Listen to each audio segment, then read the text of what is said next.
What's up, fellas? Welcome to a brand new episode of The Sports Student. My name is Wendell Epps, aka The Sports Student. In today's podcast, I'll be interviewing Maria Trivelpiece. Maria currently works as a sports anchor and reporter at WAGM-TV, located up in Maine. In this podcast, she'll talk about how she got started in the sports media industry and also provide some very valuable advice to those aspiring to enter the sports media industry. So sit back, relax, enjoy the podcast, and without further ado, this is a sports student interview with Maria Trivelpiece.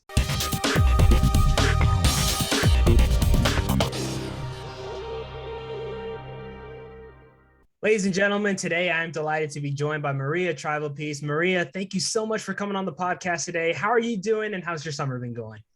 Well, thank you so much for having me on. I'm really excited to be here. And, summer's been good. It's definitely a busy summer, but that's what we like, especially after a non-busy summer last year. So it's great to be getting to do some sports and, pretty good. So again, thanks for having me on. Yeah, of course. So first thing first, can you just explain to the audience where you got started in the sports media industry and where you are now? Yeah, so I actually started doing a lot of different just like freelance work in undergrad. I played softball in college, so that was a lot of fun, kind of what got me interested in doing sports media. But where I really started to get serious about what I wanted to do is in grad school.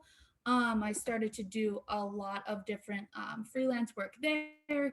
And then I'm actually currently in my very first full-time role as a local sports reporter and anchor at WAGM in Presque Isle, Maine. But I also do some freelance work with the Big East. So that's kind of where I am now. Quick synopsis. But yeah, loving it so far. That's awesome. It definitely helps when you're really passionate about the sports media industry as a whole. So I just want to know, because you mentioned you were a softball athlete in college, which I think is really cool. How was that like being a college athlete and then still also balancing schoolwork at the same time? It was honestly, I always say it's like the best, worst times of my life. Like my very best memories come from it. And like my best mental breakdowns come from it too. Like there was definitely times where I was crying on my way to class or I cried too much. That's another side note, but definitely helped me be able to manage my time and be able to be really busy. My philosophy going into college was that I was there 4 years. I wanted to make the most of it. I still wish that I could have done more, which is kind of why I went to grad school in the first place, because I felt like I needed more experience in the sports media industry before I could actually start applying to jobs. But yeah, being a college athlete was the best thing I have ever done. I would do anything to get multiple years back of eligibility, especially with the name, image, likeness thing coming out. Like I wish, not that I went to like a small school, so probably not, but it was the best 4 years of my life. I miss it every single day. And yeah, I kind of wish I could go back, but I'm glad to be where I am. That's fantastic. Yeah, I know it's crazy how much like college has like changed in terms of like academics and athletics. But I want to get your opinion too. Like, how have you seen the sports media industry change? I feel like it's just growing day by day. So how have you seen it change and where do you see it kind of taking off within the next 5 to 10 years?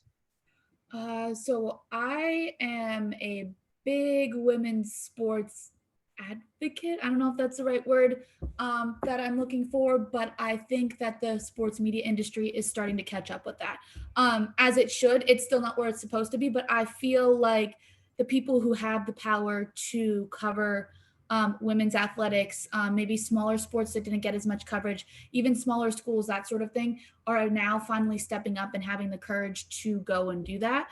And I also think that with social media, especially, more people have voices to kind of let that be heard. And I think that social media is becoming such an integral part of the sports media industry. And I think that is going to be incredibly important as we move forward. But yeah, I think that it's changed in that the sports media industry has been more accepting of women in certain roles within the industry and with covering women's sports in general. Still has a long way to go though. But that's kind of what I've been seeing so far in the short time I've been in it. Yeah, definitely. I think it's important for everyone to realize that there are really a lot of talented women in the sports media industry, and I feel like there's sometimes they don't get the credit that they deserve, which is unfortunate. So I hope that continues to change. We're seeing more women get opportunities in the sports media industry. I know you also did cover some softball recently, and you still do now. So how is that like covering a sport that you actually played? I mean, how cool is that? I have never felt more alive since I stopped playing softball. I know I mentioned that like I wish I could go back. I covered the Big East tournament in particular, and that was probably the best thing I have ever done because I was on the field, I was in those dugouts. I was actually, ironically, one of the coaches was one that I played for. So that was really cool, like full circle type moment. But I think that's what I appreciate about this industry so much is that you're on a completely different side of it. And after being on the player side, you know which reporters and which sports media personnel did it wrong. And so you now know what you want to do to make sure that you do it right. So I think that that was just incredible. It was the most exciting, scary thing I've ever done. It was the first time I ever sidelined any kind of sporting event, and I did it. And I kind of just went for it, and I was glad someone gave me the opportunity to even do it. Um, but yeah, it was the most fun thing I've ever done and the most rewarding thing I think I've ever done. Yeah, that's fantastic. I'm sure that was completely great. I have to know, what was like the best part of it? Was there any like certain like story you did or like player you interviewed, anything funny or crazy that happened during the I tournament? mean, there was a lot. I mean, like I got to interview, like I did a bit with a dog. I think one of my favorite things though was getting to hear like the different superstitions and just like being in the dugout again and listening to conversations and being like, oh, we really are like nuts. Like people talk about like the superstitions of players, and there was one player who had a rib removed and then pitches it with it in her back pocket. But I think that like that's crazy, but it's so cool. And I just like love listening for those little different things. And then I think one of my favorite parts of the whole tournament was that you develop a relationship with players from like all the different teams. So like by the end of the tournament, they're coming up to you and saying, "Oh, you know what? Like actually this player does this before she bats, and this player is really into crystals, and like watch her charge them," and things you like wouldn't even know, where you'll be in the middle of the game like sitting in the dugout like waiting to report on something else, and they'll tell you, I just hit that home run, but before that my coach told me to sit this pitch and that's what helped me. And so I think that that is something that is so awesome about like live game reporting in particular, is developing those relationships with athletes and coaches, and learning more about them so you can tell their stories better. And that's what we're trying to do, right? Is like tell good stories about these amazing people, not just as athletes but as people, human beings. Yeah, most certainly. I mean, I think you bring up a great point there. Like this whole sports media industry is all about like storytelling and telling the right story and being able to just provide a great entertainment for the audience while also being informative at the same time. So that kind of leads me into my next question. I just want to know, like, what are some things that you really take pride in as a reporter? Like if a college student were to say, okay, I'm trying to be a reporter, and they may ask, what qualities do I need to be successful at that? What would you say to that?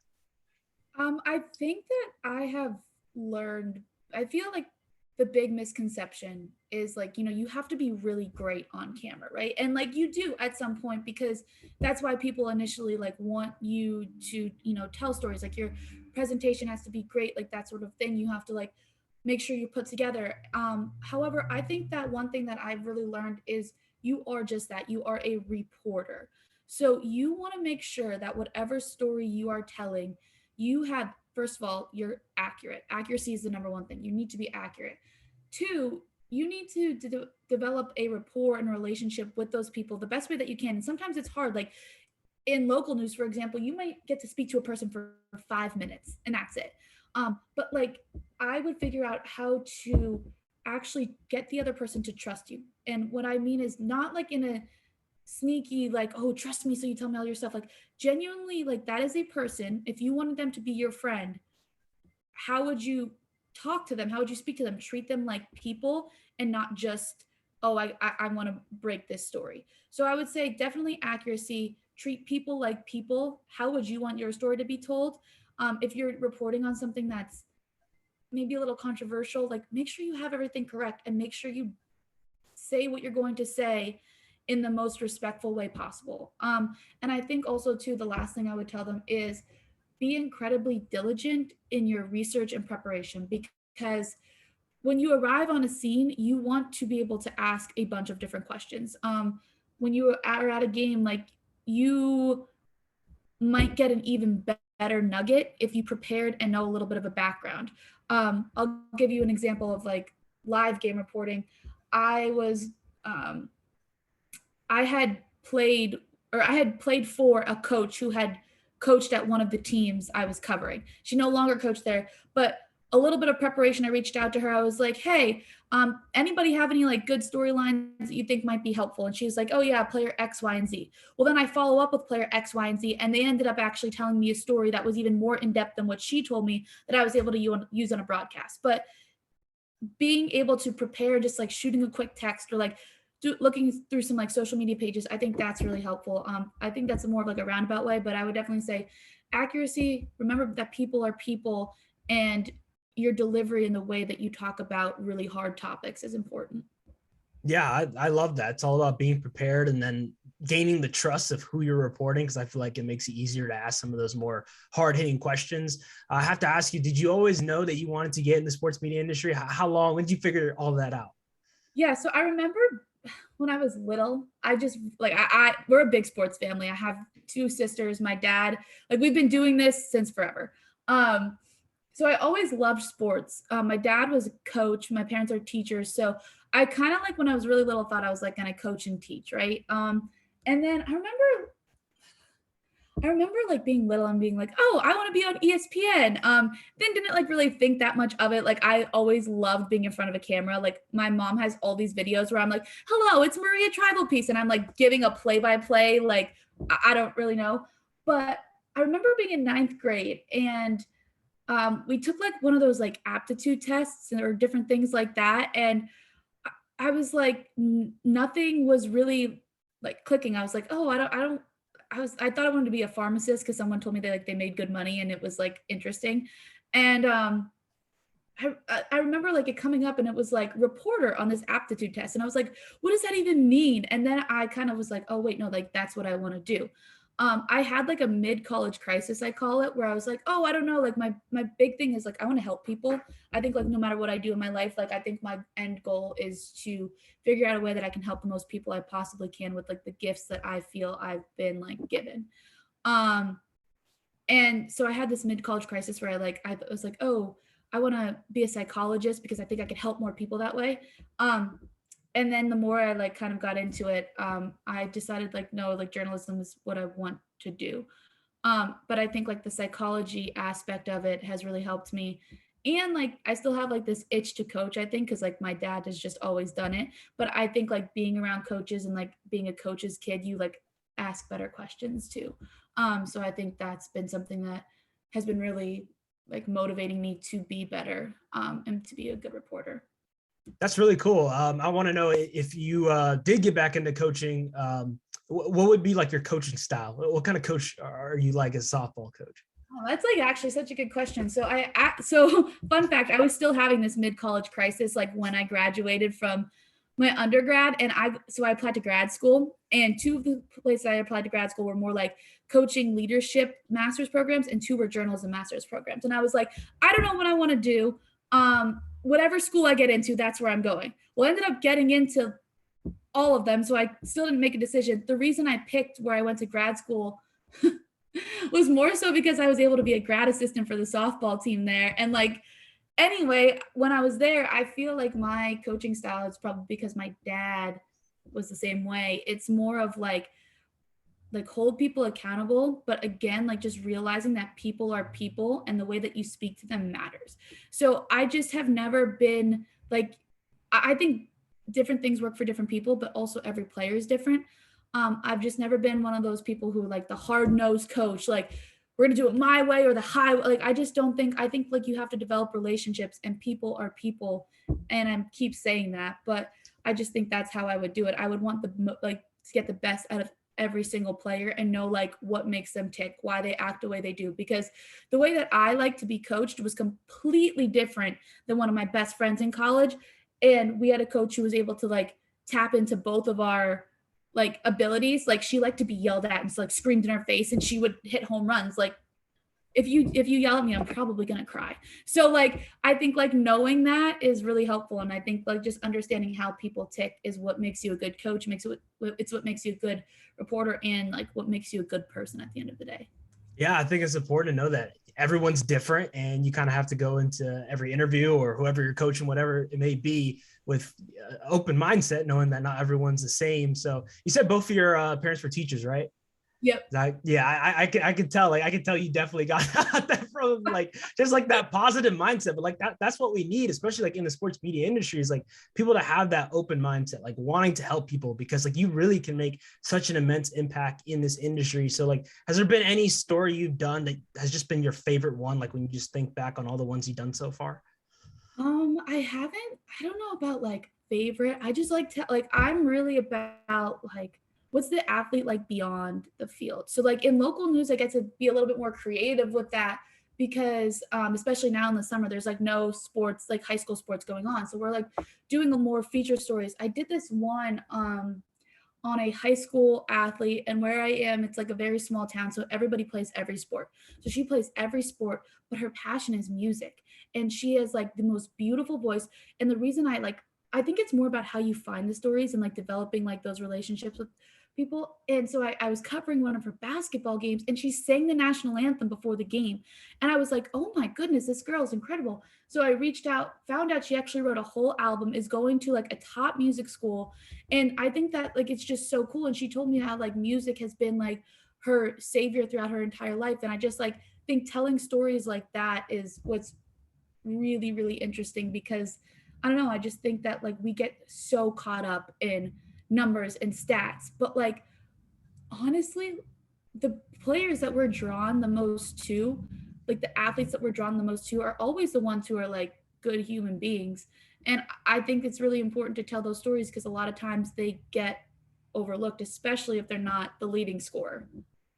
Yeah, that's super cool. I think it's important to get to know that athlete like outside of the realm, because if you're interviewing a basketball player, like we know he or she can play basketball, but we want to get to know that person as like the actual person kind of thing. So looking back on your college career, is there anything that you wish you knew back in college that you didn't discover until a little bit later?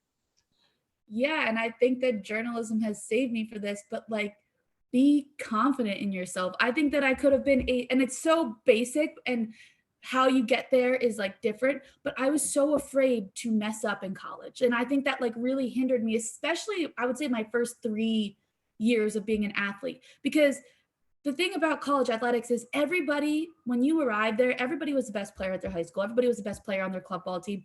That's why you're there. Like you made it to that level because you were the best. So then your whole life, you never really question like your ability to be an athlete, your ability to be a person. And I think that when I got to college, like I wasn't the best. Like I was very bottom of the totem pole. I think I had like 7 at bats my freshman year. Um, and so like that really hit my confidence. So from that point on, I was always afraid to do things. I was afraid to make anyone mad. I was afraid to ask questions. And if you want to be a good journalist, like you can't do that. So I wish that I could take Maria now and put her in those shoes, because I'm not afraid to ask questions. I will ask people for things, and the worst that can happen is they say no. And I think that like the fear of no and the fear of like failure like crippled me for so long. So I would 100% tell myself to just do it. Like literally Nike saying just do it is like so applicable, but like stinking do it, and then you're going to be so much better for it, because the worst that happens is you say no and then you just try again. And I think like once you get over that, it makes you like your eyes are just opened up. Like the amount of opportunities that I have gotten in like a year's span just because I started asking for them is incredible. And I just like really think back to me in college, and I wish I would have done that more. Yeah, no, I mean that's fantastic. Having that mindset's gonna really help you advance like super, super far. I want to know, how would you describe your reporting style? If I were to ask someone, what's Maria like in front of the camera? What would they say? It depends what I'm covering. Like not always. So with sports for the most part, like you're going to cover some very serious things at times. Especially like I work in local news, and the other day like I had to cover a fire. So this isn't as applicable to like that. But if I'm working in sports, I had a professor tell me, he's like, before you go on air, like they're counting you down in your ear, like smile. And he's like, that's going to change everything. So now again, like if I'm reporting on a fire, they're not gonna like cue me up and I'm gonna stand there smile. Like, no, it's not, you have to be really in tune to what you're covering. But I think that if you smile, even when you're reporting on maybe something like not necessarily more serious, but like maybe more like this happened at this time, it kind of like loosens you up and your like personality shows through. And I think that like instead of being Maria the reporter and just smiling and being like Maria the person, that's what I want people to see. Like I want them to listen to what I have to say because I'm like very pleasant in the way that I deliver it. And I also want people to know that like I care about what I'm reporting. So it might not be with a smile because it might be something really serious. I might be covering a news story where there's a fire. I might be doing a sideline hit on an athlete that just got injured, but I want the viewer to know that I really care about what happened and I'm going to give them all the information that I have in the best way possible that is still sensitive to either the great thing that happened or the bad thing that happened. So I think that just showing people that I care and that I am like enjoying what I do. Again, if it's something bad, I'm not enjoying that something bad happened, but I am glad that I can relay information to people and hopefully do justice to what has happened. Yeah, for sure. I mean, I think that's fantastic. Like understanding your situation sort of thing. I think that's definitely important. Do you remember the first story you ever did on camera? The first story that I did on camera was actually, like I said, I'm in local news at a very small station. So like we do all of it. And my first story was actually on a tree shortage, like tree farms, like a shortage of like being able to get Christmas trees because so many people were buying them this year because they weren't able to last year because of COVID. And because I live in a very rural area, like this was really applicable. And the fun fact of it all was that my uncles owned Christmas tree farms like back home. Like it's like the family business. So it was like actually a great story to do on camera because I was so excited about it. I'm like, I actually know everything you're going to tell me so I can ask you really good questions. Yeah, that was my first story ever on like camera. That's awesome. I love that. And I want to know, how is it like balancing what you do now? Because like obviously the sports media industry, it can get really busy and weird schedules. So how do you balance that with a social and personal life? I think so I have two trains of thought on this. I think that at some points it's not going to be balanced. And if you want to be great in this industry, you just have to accept that there's going to be times when it's not balanced. Now, that being said, that doesn't mean you let your mental health go out the door because I think mental health is so incredibly important. And I think setting boundaries and being able to navigate this industry is important. So you may not be able, especially in sports in your first job, you may not be able to like go out on the weekends or like do different things like that. But if you need to set aside time for yourself every day, even if it's just 30 minutes. Like I really enjoy working out. So what I do is I put my phone on airplane mode.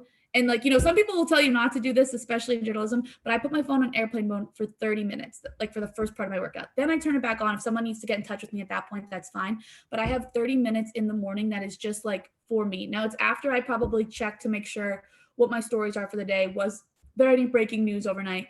But like, you need to balance that mental health because you will not be able to perform in your job if you are in a million places. So I would say that figuring out how to balance it isn't always easy. And if you have an opportunity to do something social or you have time off, take it, but keep grinding towards like what you want to do. So there is a balance, but there is also sacrifice. So I would say it's more so balancing the sacrifices and deciding how many sacrifices you can make that's not going to completely annihilate your mental health, because that's really important as well. Yeah, most certainly. Mental health is extremely important, and having a nice balance definitely will lead to a more healthy and successful life in general. So Maria, I want to go ahead and I want to end this interview asking you a couple rapid fire questions if you're up for it. Absolutely. Let's do it. All right, let's do it. If you could have any superpower, what would it be? I want to fly. Actually, no, I want to swim. I want to be a mermaid. Like I want to be able to like depths of the ocean. Yeah. Very cool. Very cool. What's one food you can't live without? Pizza. If you could be any animal, what animal would you be? I would want to be probably like a pterodactyl. Those are the dinosaurs that fly, right? Because I want to be able to Yeah, like fly, but like still be super powerful. love that. Let's see here. Is there any city that you haven't visited yet that you would like to visit at some point? I just want to go back to New York City. New York City is my favorite place in the world, so I would love to go back to New York City. NYC, awesome, awesome. What are your 3 favorite hobbies to do outside of sports, non-sports related? Non-sports, does working out count as sports or? You can count working out if you want. Okay, like I love to work out, like okay, yeah, running, biking. I love reading, like absolutely love reading. Like I want to talk books with whoever wants to talk books with me. I also really love like writing. Like I just love writing. Like I thought I was gonna write novels when I was younger. So yeah, definitely love writing. very cool. If there was a book made about you, like if you wrote a biography, what would be the title? Okay, I already so I would call it the walk on because I walked on to my school and I went to Fordham undergrad and I walked on and I think like I learned so many lessons being a walk on about how to treat people, how to be a better person, how to be stronger, tougher, and I think it's applicable to all areas of my life now, and I think so many things I learned as a walk on translate into what I do now. So yes, it would be called the walk on. Cool. How would you describe your playing style as a softball player? I was quiet. Like I was just kind of like very like this all the time. I didn't hit for a lot of power. I just kind of like did what I had to do. I did my job, as Tom Brady would say. Awesome. Favorite quote of all time? The measure of who you are is what you do with what you have. And also the Maya Angelou quote, basically, I don't know the exact of it. It's not, they won't remember what you did, but they'll remember how you made them feel. I paraphrased it, but that's basically what it says. Awesome. Favorite sports movie? Miracle. Good one. Favorite social media platform? Twitter. Nice. And lastly, what's one fun fact that a lot of people do not know about Maria Trivelpiece? Rapid fire. Oh my gosh. Okay, wait. I don't know. Oh my gosh. I know people know that. That you stumped me on this one. Now you can do this, Maria. You're an athlete. Like, Use the competition. I'm thinking about it. What is like one thing that people don't really know about me? Oh my goodness. If I think we did talk about this, but if you weren't working in the sports media industry, what would you be doing right now? I would be a coach, 100%. 100%. Okay. I guess like one thing that people don't know about me, people know I broke my nose my freshman year of college, but I feel like people know that. Like they were on my team, I got hit with a ball. Darn, you really stumped me. Oh, okay. Like I actually would love to write a book one day. Like would absolutely love to write a book one day. Kind of about like different things that we already talked about. But yeah, I would love to write one day. So that's awesome. Are you into poetry by any chance? Yeah, I was such like a reading, writing like nerd when I was little. Like I used to read all the time and write poems. I have like notebooks upon notebooks that I've been like writing, like I guess not necessarily diary entries, but just like all my thoughts down since I was in 5th grade. Like I started writing it in 5th grade and I have like a stack like this big because I'm old now. So that's awesome. I love that. All right, Maria. Well, thank you so much again for coming on the podcast today. Seriously, you were such an amazing guest. You have such a great personality and like you are going to do incredible things in this industry. I already know it. So thank you again for coming on. Of course. Thank you so much for having me. This was so much fun. All right, fellas. So that was a sports student interview with Maria Trivelpiece. Another big shout out to Maria for coming on the podcast today. She was an absolutely fantastic guest to have on. If you enjoyed today's episode, make sure you guys give it a like. Make sure y'all comment, subscribe, and turn on those post notifications so you do not miss a single new episode of a sports student interview. But that'll do it for today's podcast. Hope you guys enjoyed it as always, and I will see you guys in my next one. All right, y'all. Take care. Sports student signing out. Peace.